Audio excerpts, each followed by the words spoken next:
नमस्ते।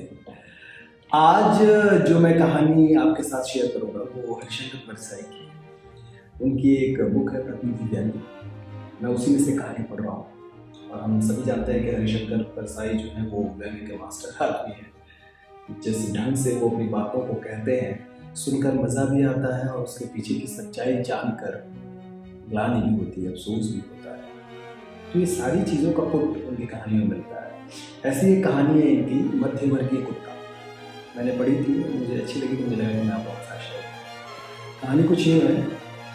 मेरे मित्र की कार बंगले में घुसी तो उतरते ही मैंने पूछा, उनके यहाँ कुत्ता तो नहीं? मित्र ने कहा कि तुम कुत्ते से डरते हो? मैंने कहा कि आदमी की शक्ल में कुत्ते से नहीं डरता, उनसे निपट लेता हूँ, पर सच्चे कुत्ते से बड़ा डर लगता है। कुत्ते वाले घर मुझे अच्छे नहीं लगते। वहां जाओ तो मेजबान के पहले कुत्ता भौंक कर स्वागत करता है। अपने स्नेही से नमस्ते हुई नहीं कि कुत्ते ने गाली देनी शुरू कर दी। क्यों भाई, यहाँ क्यों आया? चल भाग यहाँ से, तेरे बाप का घर है। ये भौंकों के अंदाज होते हैं। फिर कुत्ते के कांटे से डर नहीं लगता। डर तो लगता है उन 14 बड़े बड़े इंजेक्शनों का जो डॉक्टर पेट में घुसे होता है। यूं कुछ आदमी कुत्ते से अधिक जहरीले होते हैं। एक परिचित को कुत्ते ने काट लिया था तो मैंने कहा भैया इसे कुछ नहीं होगा, उस कुत्ते को जाकर देखो और उसको इंजेक्शन लगवाओ। एक नए परिचित ने मुझे घर पर चाय के लिए बुलाया। मैं उनके बंगले पर पहुंचा तो फाटक पर तख्ती लगी थी कि कुत्ते से सावधान। मैंने बस उनसे नमस्ते किया और वापस घर आ गया। कुछ दिनों बाद जब उनसे मेरी मुलाकात हुई तो कहने लगे, यार तुम बड़े आदमी, तुमने कहा तुम चाय पर आओगे और फिर गायब हो गए।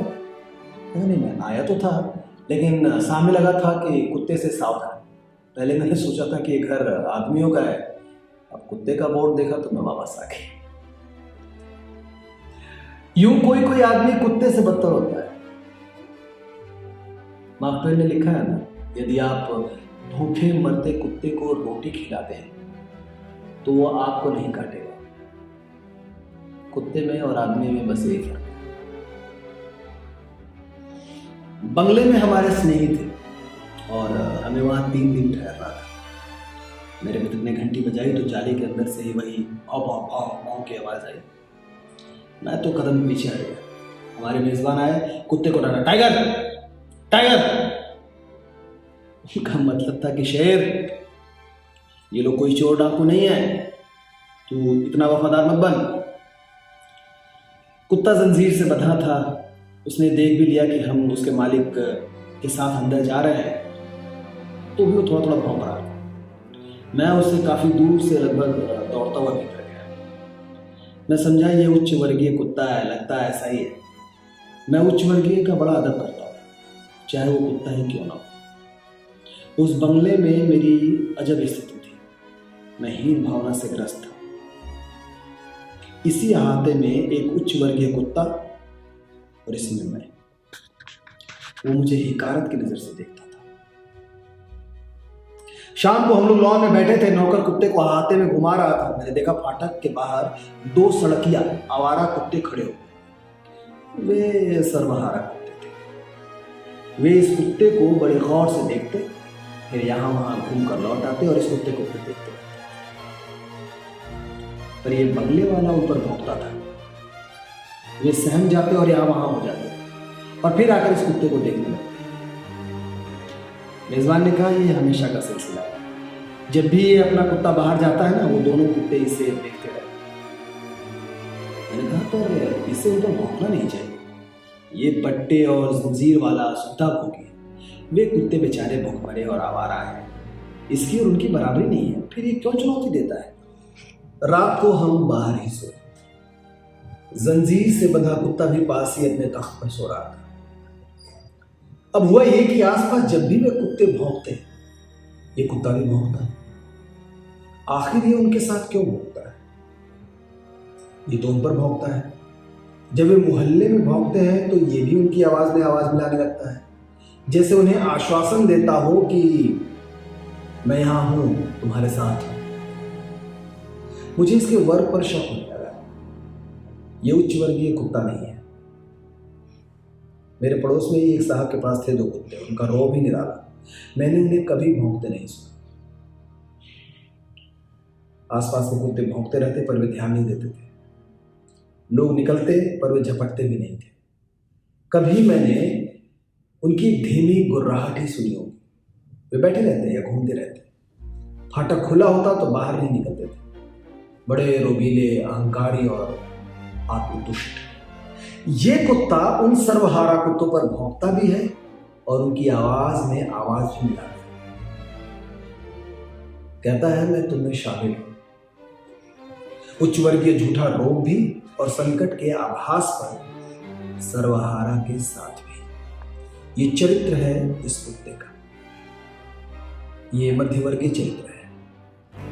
ये मध्यवर्गीय कुत्ता है। उच्च वर्गीय होने का ढोंग भी करता है और सर्वहारा के साथ मिलकर भौंकता भी है। तीसरे दिन रात को हम लौटे तो देखा कुत्ता त्रस्त हो रहा है। हमारी आहट पर वो भौंका नहीं। थोड़ी सी मरी सी आवाज में घबराया। आसपास में आवारा कुत्ते भौंक रहे थे पर ये उनके साथ भौंका नहीं। थोड़ा घबराया और फिर निढाल पड़ा रहा। मैंने मेजबान से कहा आज तुम्हारा कुत्ता बड़ा शांत है, क्या बात है? मेजबान ने बताया आज ये बुरी हालत में हुआ ये कि नौकर की गफलत के कारण ये फाटक से बाहर निकल गया।